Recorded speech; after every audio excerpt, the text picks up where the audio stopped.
Hey friends, welcome back to Handmade at Home. I'm Danielle. Well, I have good news for all of you fall lovers like myself. It is officially decorative gourd season. As you can see, my porch needs a bit of a fall refresh. Today, I am going to show you how to make a pumpkin address topiary using faux pumpkins that you can easily find at the craft store. Let's get started.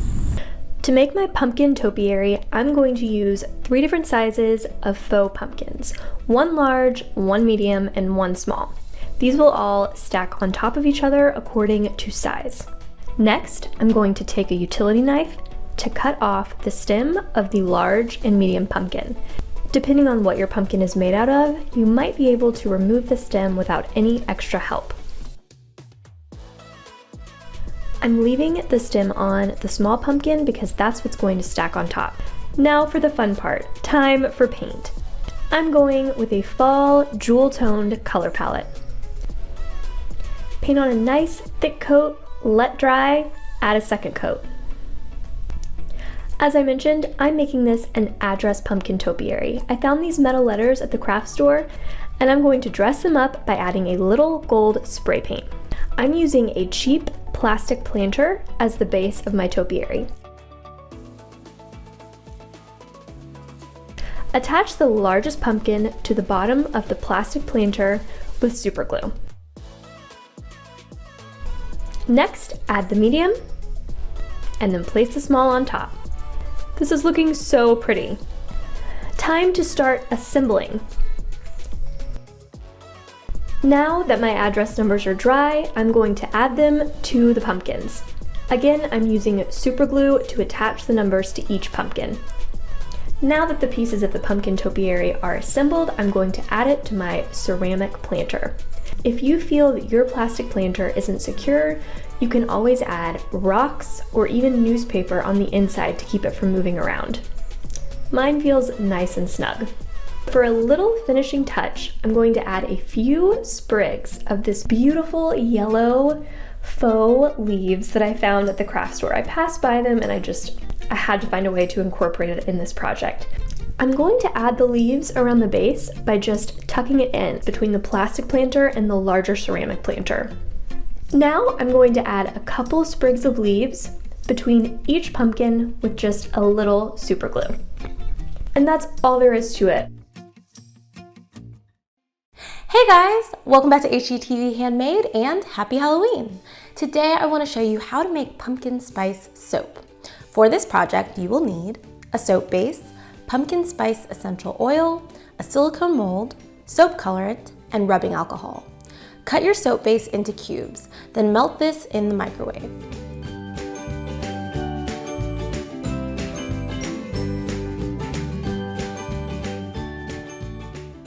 Add in several drops of soap colorant until you have the color you want. I'm using red and yellow to create a pale orange shade. Don't forget to add a few drops of essential oil. I found a pumpkin spice essential oil that smells just like fall, so that's what I'm using, but feel free to use whatever scent you'd like. Pour the mix into the silicone mold. To get rid of these bubbles on the surface, just give it a spray with rubbing alcohol. Let these sit overnight, then remove them from the mold.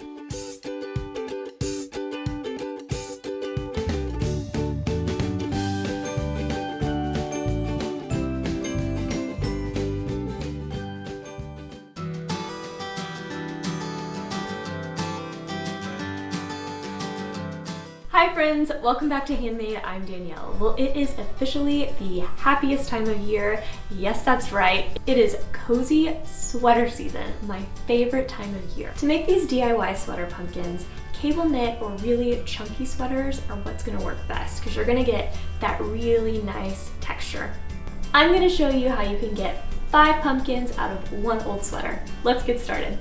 As I mentioned, I'm going to make 5 pumpkins out of this 1 sweater, 4 small pumpkins out of the sleeves, and 1 big pumpkin out of the body. Start by cutting the sleeves off of your sweater around the armpit area, and then cut those long pieces in half. Next, we're going to cut out the body of the sweater. Again, cut this just a little below where your arms would go through. Okay, now it's time to start forming the pumpkin shape. Start by turning your sweater pieces inside out. To make, I guess what you would call a seam, we're going to tie these off by using twine. I'm trying to make this project as no-sew as possible, but we'll get back to that later. Bundle up the raw edge of your sweater piece and then double knot with twine. Now, turn your sweater piece right side out and fill with stuffing. I'm using a fiber fill. You can find that at any craft store or easily online. We're going to stuff until it looks and feels very full. Leave yourself about 1.5 inches at the top. This is going to be the stem. So we're going to gather at the top again and then double knot with twine to secure. Remember to pull tight. Now we have a shape that looks like a very cute pumpkin.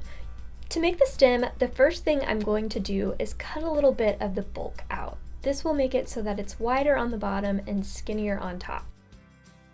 Twine is the perfect material for creating what will look like a stem. All we have to do here is, again, secure the twine by double knotting at the bottom, and then we're going to carefully wrap the twine around the stem. You want to make sure that when you're wrapping this around, you're pulling tight as you go. To get the prettiest pumpkin, it's important that the twine looks clean. When you're almost to the top, carefully snip off a little bit so that you have a flat base. Now, trim up your twine so that there's just a little excess left. Then we're going to add just a little dot of hot glue. With the rest of the twine, coil it around the top of your base until the sweater is no longer showing. You want to try and make sure your sweater is fully covered. Okay, so you could totally stop right here and this would be an adorable pumpkin. I would recommend putting beans or something in the bottom of your sweater piece before you add the stuffing to weight it down, because as it is now, it doesn't really sit up on its own very well. Now we're getting to the step where we will need a needle and thread, but this is so easy you can hardly consider it sewing. When you are choosing your thread color, try and pick something with low contrast to your sweater color. You are going to see the thread here. I really want to make this kind of like a princess pumpkin shape. Those are my favorite. So what I'm going to do is section this pumpkin off in 4 parts. To get started, we are going to tie off a double knot at the bottom of the pumpkin to secure. Next, bring the thread up and then push it under the stem. Push it all the way towards the bottom of the pumpkin. It would be a lot easier if you had a thimble here. Chances are I will probably stick myself a little bit, so if you have a thimble, save yourself. Once you've got a hold of the other end of the embroidery needle, pull very tight and pull it until you like the shape that you can see it forming. When you like the tightness of your thread, then tie it off. Continue to do this the same way 3 more times on each side.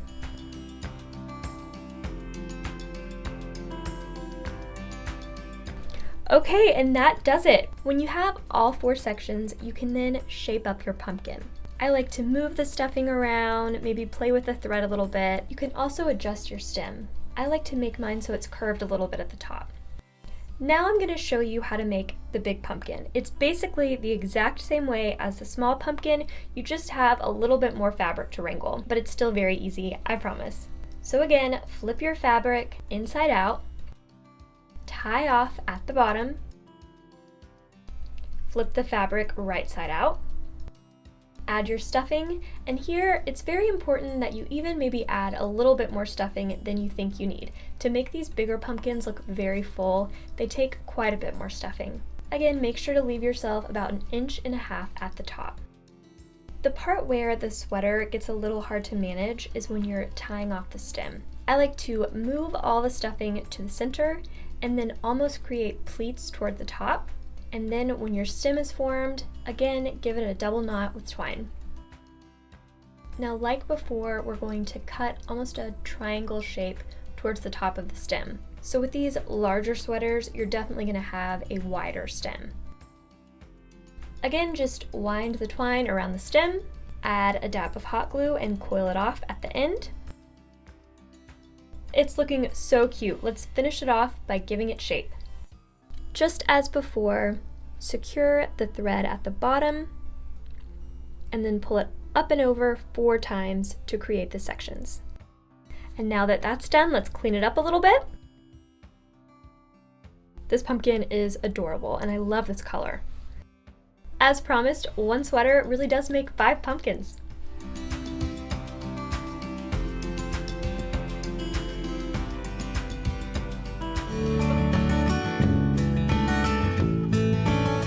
Hey guys, welcome back to HGTV Handmade with me, Marianne. So it's finally October, pumpkins are everywhere, and I have my eye set on Halloween.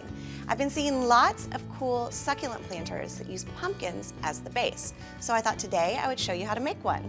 These are great for Halloween, and they also look really pretty as part of a Thanksgiving centerpiece. So you can use it for 2 months. Let's get started. For this, you'll need a medium-sized pumpkin, a sharp knife, and a paring knife, and assorted succulents. So our first step is to cut the top off the pumpkin, just like if you were carving a jack-o'-lantern. So you want to grab your sharp knife, and a sharp knife is really what you want to use here. Otherwise, you could really hurt yourself. And just start slowly and carefully cutting around the pumpkin. I like to start by kind of making notches around the outside. Go slow. We don't want any pumpkin-related injuries.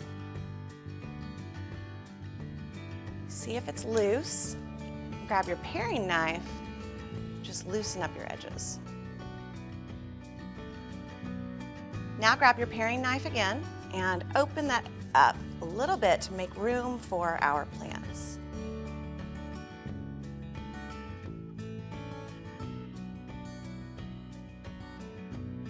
All right, now that we have our nice, beautiful hole cut, it's time to plant our succulents. Now you want to start with your biggest succulent first. You don't need to worry about adding any extra soil. The soil that comes with the plant is plenty. And you don't have to worry about scooping out the pumpkin because all of the moisture in the pumpkin is actually going to help keep the succulent soil moist. So grab your largest succulent, pop that guy in there. I'm going to kind of press this one towards the back and then fill in with some smaller ones. I really like to use a mixture of colors and textures when I'm planting succulents. So we've got this beautiful blue-gray, this one has some purple tones, and then this is a really pretty variegated succulent that has some pale green and yellow tones to it. And that's really all there is to it. You may want to grab a damp paper towel and just clean any excess dirt and soil off the outside, but it's a super easy project. I like to do them in groups, and what I love is they last long past Halloween. I think I'm going to put these on my Thanksgiving table.